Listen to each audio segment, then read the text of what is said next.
এবার যুবকটা কান্নাকাটি করে বলতে লাগলেন, আল্লাহর ওলি গো, ও আল্লাহর ওলি, আপনি শুনে রাখেন, আমি আমার মায়ের গর্ভে এক সন্তান, আমার আর কোনো ভাই বোন নাই, আমার বাবা আমাকে ছোট রেখে মারা যায়। আল্লাহর ওলি গো, আমার বাবা যখন মারা যায়, আমার মা আমাকে অনেক কষ্ট করে আমাকে লেখাপড়া শিখাইয়া ডাক্তার বানাইছেন। ও আল্লাহর ওলি, আপনি শুনে রাখেন, আমি যখন ভার্সিটিতে গেলাম, সুন্দরী এক মহিলার প্রেমে পড়ে ওই মহিলাকে আমি বিবাহ করে ফেললাম, কিন্তু আমার সুন্দরী বউকে আমার মা সবিনয় করে গ্রহণ করে নিল, কিন্তু আমার সুন্দরী বউ আমার বৃদ্ধা মাকে গ্রহণ করলো না। ওগো আল্লাহর ওলি, আমি যখন গ্রামের বাড়িতে চলে আসলাম আমার সুন্দরী বউকে নিয়া, আমি মার্কেটের ভিতরে অফিসে চাকরি করি, আমি যখন বাড়িতে আসি, বাড়িতে আসার সময় আমার সুন্দরী বউ আমার মার বিরুদ্ধে অনেক কথা বলে, আমার মেজাজ গরম করায় দেয়। আমি দৈনিক মার রুমে যাইয়া মাকে অনেক গালিগালাজ করে ফেলি, মাকে অনেক গালিগালাজ করি, কিন্তু আল্লাহর ওলি গো, একদিন আমি যখন আমার অফিস থেকে বাড়িতে বেরলাম, আমার বাসায় যখন আমি হাজির হয়ে গেলাম, আমার সুন্দরী বউ আমার মার বিরুদ্ধে অনেক কথা বলার পরে আমার মেজাজ অনেক গরম করায় দিয়েছে। আমি আমার মার রুমে ঢুইকা মাকে গালিগালাজ করিয়া এক পর্যায়ে মার উপরে আমি হাত তুলে ফেলেছি। আল্লাহর ওলি গো, যেই মুহূর্তে আমি আমার মার উপরে হাত তুলে ফেলেছি, ওই সময় আমার মা আকাশের দিকে তাকাইয়া, আমার মা আকাশের দিকে তাকাইয়া হাউমাউ করে কান্না আরম্ভ করে দিল, আর বলতে লাগলো, বাজান, ও বাজান, যে হাতকে আমি মা চুমায় চুমায়া বড় করেছি রে বাজান, ওই হাত দিয়ে তুমি আমি মাকে আজকে আঘাত করে ফেললে। ও বাজান, আল্লাহ যেন তোমার হাতকে পচায়া দেয়। 2 নাম্বার বদদুয়া হলো, তুই যেন আমার জানাজার নামাজ পড়তে পারিস না। যেই মাত্র তার মা 2টা বদদুয়া করলো, আল্লাহ রাব্বুল আলামিন সঙ্গে সঙ্গে বদদুয়াকে কবুল করে ফেললেন।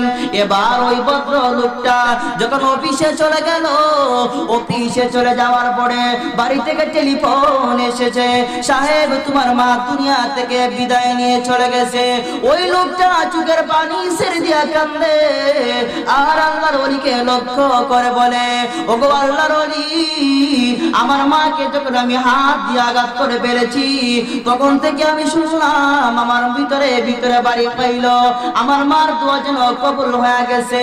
মা যখন দুনিয়া থেকে বিদায় নিয়ে চলে গেছে, আমি চলে আসলাম বাড়িতে জানাজার নামাজ পড়ানোর জন্য, কিন্তু রাস্তার ভিতরে এত জাম হইল, যার কারণে আমি আমার জানাজার নামাজ পড়তে পারি না। আল্লাহর ওলি গো, আমি যখন বাড়িতে ফিরলাম, গ্রামের লোকেরা আমাকে বলতে লাগলো, ও সাহেব, বেয়াদবি মাফ করে দিবেন, দীর্ঘক্ষণ তোমার জন্য অপেক্ষা করার পরে আর সহ্য হয় না, এক পর্যায়ে তোমার মাকে দাফন করে ফেলেছি। 2 নাম্বার বদদুয়া হলো, আমার মা বলেছিল, ও বাজান, যে হাত দিয়ে আমি যে হাত দিয়ে তুমি আমি মাকে আঘাত করে ফেললে, ওই হাত যেন আল্লাহ পচায়া দেয়। সঙ্গে সঙ্গে ওই দোয়াটা কবুল হয়ে গেল। আল্লাহর ওলি গো, আমার হাতের মধ্যে একটা পুরা দেখা দিয়েছিল, এই পুরা থেকে পচন শুরু হয়ে গেছে, এমন পচন শুরু হয়ে গেছে, আমি যদি পেঁচায় না রাখি কাপড় দিয়া দুর্গন্ধ বাইর হয়ে যায়, সমাজের মানুষ টিকতে পারে না। এবার আল্লাহর ওলি ডাক দিয়া বলে, এরে যুবক, তুমি কি ডাক্তার দেখাও নাই রে যুবক? ওই যুবকটা চোখের পানি ছেড়ে দিয়া কান্দে আর বলে, আল্লাহর ওলি গো, আমি অনেক ডাক্তার দেখাইলাম গো আল্লাহর ওলি, কিন্তু কোনো লাভ লাভ হয় না, পচন বাড়তি থাকে। এক পর্যায়ে লোকটা দুনিয়া থেকে বিদায় নিয়ে চলে গেল। যেই মাত্র দুনিয়া থেকে বিদায় নিয়ে চলে গেল, ওই আল্লাহর ওলিকে স্বপ্নে যুগে আল্লাহ রাব্বুল আলামিন ইলহামের মাধ্যমে জানায় দিয়ে দিলেন, ও আল্লাহর ওলি, ওই যুবকের গ্রামের মধ্যে তুমি ঘোষণা করে দাও, মার সঙ্গে বেয়াদবি করার কারণে, মার সঙ্গে মাকে আঘাত করার কারণে আমি আল্লাহ রাব্বুল আলামিন তার কবরে জাহান্নামের আগুন দাও দাও করে জ্বালায় দিয়েছি। এই জন্য আমার ভাইরা, আল্লাহ রাব্বুল আলামিন বলেন, ও দুনিয়ার সন্তান, ইবাদত বندگی করতে হবে আমি আল্লাহর। আল্লাহ পাককে সিজদা করলে ইবাদত হয়, মাজারে যাইয়া সিজদা দিলে শিরকের মতো জঘন্যতম গুনাহ হয়। এই আয়াতে কারিমার মধ্যে বলেন, বান্দা নবী গো, আল্লাহ রাব্বুল আলামিন বিশ্ব নবীকে জানায় দিলেন, ওগো নবীজি, আপনার দুনিয়ার সমগ্র উম্মতদেরকে আপনি জানায় দেন, আল্লাহ তা'বুদু, আমি আল্লাহ ছাড়া তোমরা কারো ইবাদত করবে না, ওয়া বিল ওয়ালিদাইনি ইহসানা, আমি আল্লাহর ইবাদত বندگির পাশাপাশি তোমরা মাতা পিতার সঙ্গে ইহসান করবে, তাদের সঙ্গে ভালো ব্যবহার করবে। সাবধান রে, তাদের সাথে ধমক দিয়ে তোমরা কথা বলো না, তাদের সাথে চোখ রাঙায় তোমরা কথা বলো না। এ বান্দা শুনে রাখো, তাদের সাথে তোমরা যদি চোখ রাঙায় কথা বলো, একদিন কিন্তু তোমাদের দুনিয়া ছেড়ে আসতে হবে। একদিন যখন দুনিয়া ছেড়ে আসবে, তখন বুঝবা মাতা পিতার সঙ্গে বেয়াদবি করার কি পরিমাণ ফল। আজকে আমাদের সমাজে মাতা পিতার কোনো দাম নাই। এমনও সন্তান আছে, সন্তান যদি একটু ভালো চাকরি করতে পারে, ভালো চান্সে, তার গ্রামের তার কৃষক বাবাকে বাবা বলতেই রাজি না। এমন সন্তান আসেনি না নাই? দেখা যায় যেই বৃদ্ধ মাতা পিতা পরিশ্রম করে তোমাকে ডাক্তার বানাইলো, ডক্টর বানাইলো, আর ওই বৃদ্ধা মাতা পিতাকে তুমি চাকরি পাইয়া মাকে তুমি ভুলে যাও, বাবাকে তুমি ভুলে যাও। মিয়া, তুমি হতভাগা সন্তান, যে মাতা পিতার জন্য সুন্দর পৃথিবী দেখলা, যাদের জন্য সুন্দর দুনিয়া তুমি দেখতে পাইলা, তাদের সাথে তোমরা চোখ রাঙায় কথা বলো। হাদিসের মধ্যে আসছে, মায়ার নবী, দ্বীনের নবী একদিন খানায়ে কাবার ভিতরে বসে আল্লাহ নবী, বিশ্ব নবী সাহাবায়ে কেরামদেরকে বললেন, হে আমার সাহাবায়ে কেরাম, তোমরা আমার কাছে আসো। আল্লাহ নবী যখন সাহাবায়ে কেরামকে বললেন, তোমরা আমার কাছে আসো, সমস্ত সাহাবায়ে কেরাম যখন কাছে আসতেছিলেন, এমন মুহূর্তে বিশ্ব নবী প্রথম শিরকে পা দেওয়ার পরে নবীজি বললেন আমিন। দ্বিতীয় শিরকে পা দেওয়ার পরে নবীজি বললেন আমিন। তৃতীয় শিরকে পা দেওয়ার পরে নবীজি আবার বললেন আমিন। এমন মুহূর্তে সাহাবায়ে কেরাম আল্লাহ নবী বিশ্ব নবীকে লক্ষ্য করে বললেন, ওগো নবীজি, আপনি প্রথম সিঁড়িতে পা রাখার পরে কেন আমিন বললেন গো আল্লাহর নবী? এমন তো আর কোনোদিন করেন নাই, আজকে কেন আপনি এমন করলেন গো নবীজি?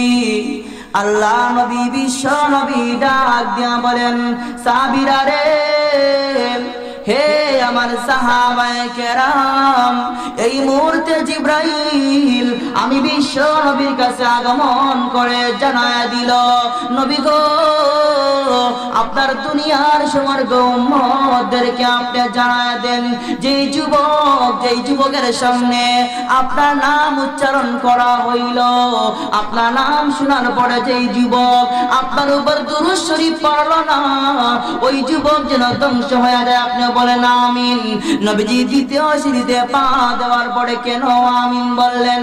আল্লাহ নবী সাহাবায়ে কেরামদেরকে বললেন, সাহাবীরা রে, যেই বান্দা বান্দি নবীর ভিতরে পবিত্র রমজান মুবারক পাইল, যারা হায়াত জিন্দেগীর ভিতরে পবিত্র রমজান মুবারক মাস পাইল, রমজান মুবারক মাস পাওয়ার পরে রমজান মাসে আল্লাহর গোলামি করে যে ব্যক্তি জান্নাত অর্জন করতে পারলো না, ওই ব্যক্তি যেন ধ্বংস হয়ে যায়। আপনি বলুন আমিন।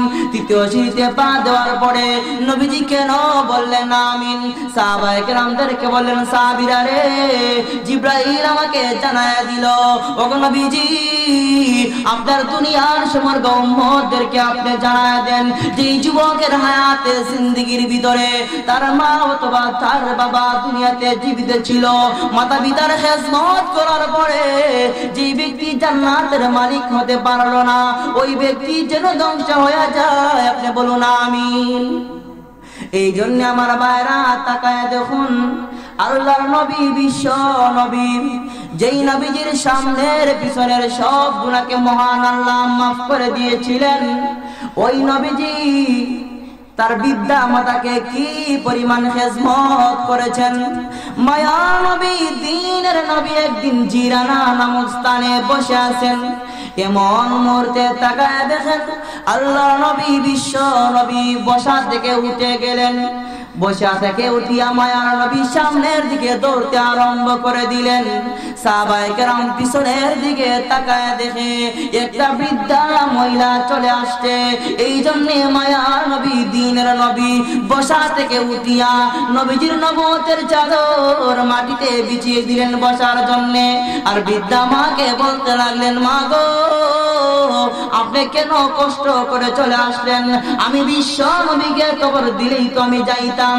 সাহাবায়ে কেরাম অবাক হয়ে গেলেন আর বলতে লাগলেন, আসসালাতু ওয়াসসালামু আলাইকা ইয়া রাসূলুল্লাহ, ইয়া হাবিবাল্লাহ।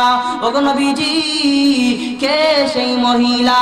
কি তার ভাগ্য আপনি নবুয়তের চাদর জমিনে বিছায় দিলেন বসার জন্য?